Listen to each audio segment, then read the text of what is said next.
Below the 3% mark, Korea's central bank has trimmed the country's growth outlook for this year to 2.8% from an earlier estimate of 3%.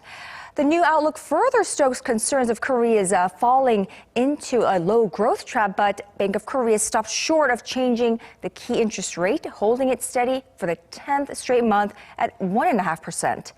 An analysis into the BOK's decision today, here's our Hwang Ji-hye.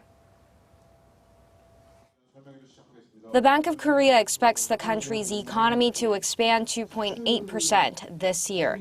That's a trim from its earlier projection of 3% and signals Korea may fail to grow in the 3% range for a second straight year.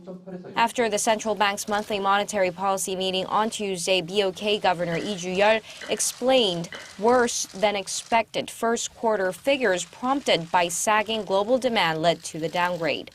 While the new forecast fuels concerns about Korea's feeble recovery momentum, the central bank remained cautious in maneuvering the key rate, leaving it steady at a record low of 1.5%.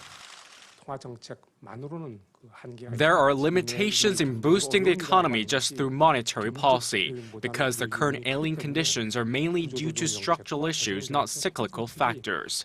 So monetary policy can be effective when carried out with fiscal policies and structural reforms. The board is adamant on this. The top central banker added, although the bank does have more room to cut its rate further, current levels are accommodative enough to support the country's growth pace. The BOK projects the Korean economy will show signs of a gradual pickup this quarter on the back of improving domestic demand. Still, market expectations linger for a trim later this year as Korea faces paltry global demand, especially from China.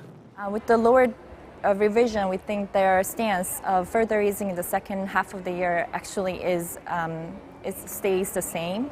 We continue to believe the fiscal policy, the supplementary budget will be drawn in the later of this year and the 2 rate cuts in the second half of the year as well. So while the BOK kept a wait-and-see approach this month, raising questions about the effectiveness of a rate trim, analysts say if second quarter figures do not improve as expected, there will be little room for the central bank to wiggle out of easing pressure. Hwang Ji-hye, Arirang News.